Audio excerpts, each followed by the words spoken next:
we're going to look at how to create a log file and import it into OpX, which is our automation software. So the first thing that we do is we open Music One.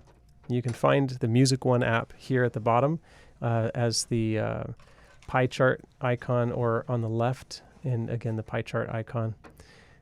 And we'll open that software, double click it, and then when we select the database, we just have the one. KQFR is our only station, so click Open. And it'll usually open to the logs file or whatever was open last. And this is the place where we want to work. The first thing that you're going to do is you're going to create a new schedule. And that the calendar looking icon at the top is the place that you go to do that. So click on there, and it's going to automatically choose the next day. So in this one, we're looking at April 17, and it gives a format. Again, the formats are based on these templates that you create, and you don't need to worry about them because they're already made. Unless there's a problem with them, we just leave them as they are. And so it'll automatically choose a weekday format if it's a weekday. So let's click OK. And then down at the bottom, there's a Start button, and you can ignore all this stuff for now. But just look at the bottom, and there's that yellow arrow that points to the right. Click on the yellow arrow. It's going to go through and populate all of the hours of that day based on the template, the format that we've selected. And then we'll just click Save Schedule. And now there's a new schedule saved at the bottom. And what this does is it creates a file with do this and then do that and then play this and then do that, right? It creates a log or a list of things that the automation software is supposed to run throughout the day. And it puts it in a file folder that OpX can see. But OpX needs to turn that into its own automation file. And in order to do that, we need to go to the Import Merge app. So the Import Merge app is down here at the bottom. You can see the arrow that points down. It looks like a little box that it's pointing into, so that the Import Merge app. And when we click on that, there are a bunch of files, or a bunch of icons here at the top. The only one we need to worry about is the one that looks like a music icon, and that's the import using music format. So let's click on that button. And now today, it's March 16 today, and so it's automatically going to open up to today. And the black is what is selected, and the blue is what already has a log that's been created and imported into OpX already. And so we're looking for, notice here on the left, Monday, April 17. And so we're going to click the next arrow above this calendar in our import app. And when we click that, we're going to go to April. And the next, it has an odd format. It starts the day on Monday and ends on Sunday. So to keep that in mind. But you'll notice that the 17th is the next empty day. It doesn't have a schedule imported. There's no blue there. And we can look and compare what we just what we just created in Music One is April 17. And so let's go ahead and move the black to select the April 17 date, and it'll turn back black. And at the bottom, it'll say the log exists. Now notice we don't have anything past April 17 in Music One that we've created. So let's click on the 18th in the import app, and you'll see a log does not exist for April 18. So April 17 is the date that we're working with. So let's click on that. The log exists. Click OK. And it says no errors. If it said that there are errors, you'll find if you scroll through this list that the line that's an error will be red. And that's indicating that that particular file isn't something that that OpX can find. But don't stress about that. The way that we handle our files, OpX will always know where they are. So unless somebody deletes the hard drive or something, it'll be fine. So no errors is good. Then it verifies stuff and does its thing, and then you just click Done. Now, the log has changed. Do you wish to save changes is the next question. We have one more edit to make before we can save things. So let's click No. And now we're going to scroll to the bottom. For whatever reason, OpX imports this file, and it changes this. Every macro has an @ sign. So if it says macro over here as the category, then it's going to have an @ sign as the Q. Problem is, while that's good every time that we do that, at the very end of the day, this particular macro, if we left the @ sign, it would load the next day's log at 23:59, which is 11:59 p.m. But we don't want to do that. We want to load the log after the last station ID, which happens at 11:59 and 50 seconds. And it's a 10-second thing. And so at the very end of the day, the very last moment of the day, we want it to load tomorrow's log. So in order to do that, we have to change this @ sign to a plus sign. So just to clarify, an @ sign means do this macro or play this song or whatever it is at this particular time. So this one says at 23:59:50. So that's supposed to happen exactly at that time, and it's going to fade the satellite signal to 0 and allow the station ID to play. And so then after station ID plays, it's going to load the log from server. So the next thing it does after it plays the station ID, the last station ID of the day, is it's going to load the log. But that's the plus sign. So @ says do this at this time, plus says do this after the last thing is finished. All right, so now we come up to the top, and there's this save button. It looks like a floppy disk. You can also hit Control-S or go to File, Save. And then it'll do its little progress thing again. Click Done, and you're good. It's now taken the music1 file and exported it into a format the automation software can see. Now, I like to do this in batches, so we can put the music1 software over here on the left and the import software over there on the right. And now we can just like go through this. And so there's Tuesday, next, save schedule. Here's Wednesday, next, save schedule. Here's Thursday, next, start that. Friday, next, save schedule. Saturday, good, save schedule. Okay, and we're going to leave it there for now. Now let's come over here to the import app, and we'll click the import music log. We'll go to April, and this is Tuesday the 18th. And we can double check over here. Yep, Tuesday the 18th.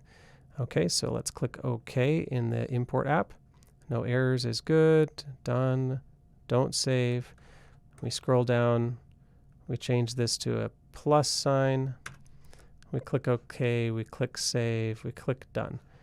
Import. Now we're going to go to April 19, Wednesday. That's the next one over here. Click OK. No errors. Done. Don't save. Scroll to the bottom. Double click. Change it to a plus sign. Click OK. Import. Oops. Yes. Save changes. My bad. Go to the next one. Here's Thursday the 20th. Okay. No errors. Done. Don't save. Down to the bottom. Change it to a plus sign. And save it. And now we're going to import the next one.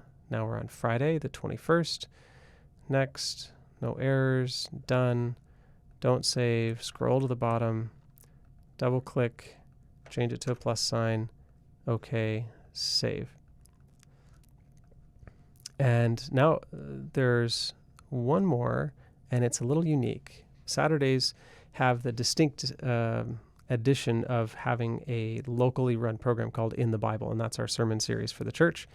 And so on a Saturday, we have an additional edit to make. So we import it, no errors, good, done, don't save. We scroll to the bottom, double click, plus.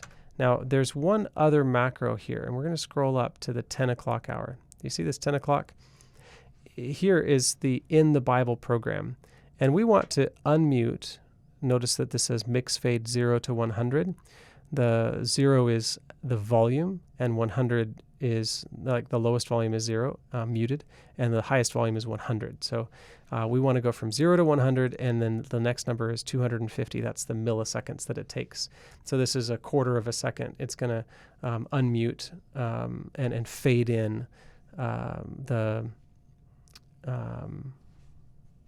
satellite. Okay, so this is at 10:30, and the thing is, in the Bible program, while it says it lasts for 30 minutes, notice this length here is 30 minutes.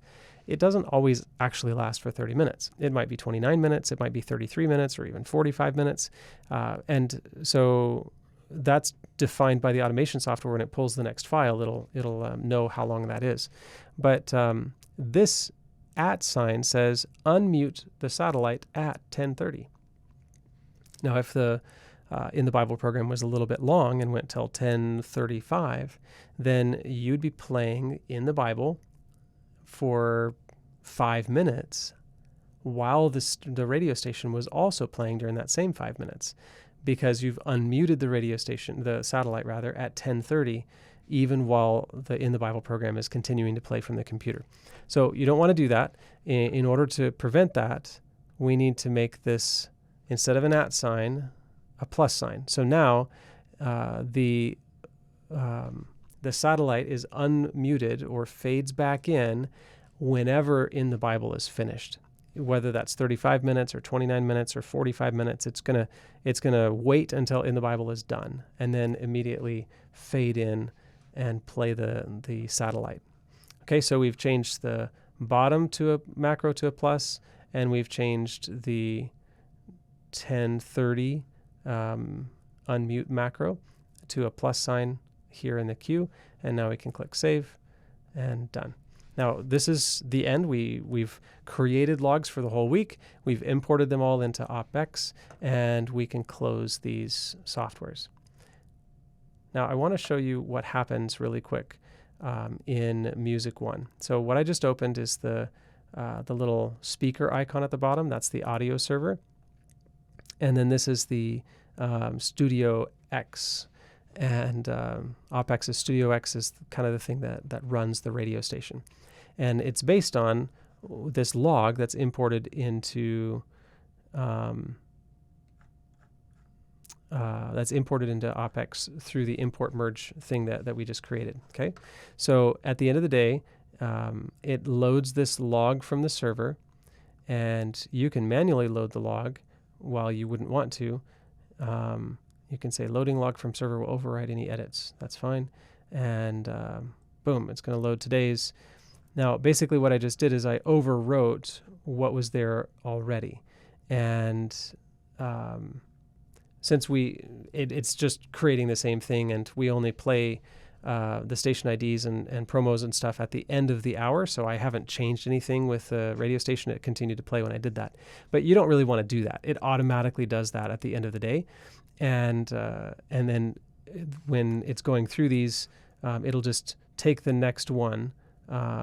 Like for instance, this one is supposed to happen right now. It's 4:26, right? So we're looking at 16:26. The next thing to happen is going to be here at 16:58:50, and that's going to mute the radio station on the satellite, and it's going to start playing these 2 30-second promotionals, and then a 10-second station ID, and then it's going to, at 5 o'clock, go back to the satellite and let it continue playing. So this software is using the logs we just created in order to run the station. And it's automated as long as it follows that load log from server at the end of the day, and there's a plus sign there. Then it's just going to load the log for the next day and carry on the next day. And we just have to make sure that we're creating those logs in advance so that the automation software has something to pull from. If we don't create these logs, what will happen is we won't play local promos and we won't play station IDs. And that's actually illegal. We have to play a station ID every hour based on the rules of the FCC. So we really need to keep on track of this and make sure that we've got those logs created in advance. Now, if you want to know if the log has been created and how far in advance we need to create the logs, I mean, not how far we need to, but how far we have already created them, then just click on Music One, open the database, in the logs section, you can see the last log that was created is at the bottom of the list, and it says April 22, 2023. And since this is March 16, we have a month of logs created in advance. And you can create logs a long ways in advance. The danger in creating them a long ways in advance is if you make a change to your formats or you add a program or something like that, then you'll have to recreate the logs that exist after that new program that you've added. But adding a new program is going to be something that a station manager is going to do. It's not something that is going to happen very often. And so creating them a month in advance should be fine 99% of the time. That's it. Close it down, except make sure that the audio server and OpX Studio X are both open. You want to leave those open. You can leave them on the desktop like this, or you can minimize them, but do not close them, or we'll stop broadcasting our station IDs.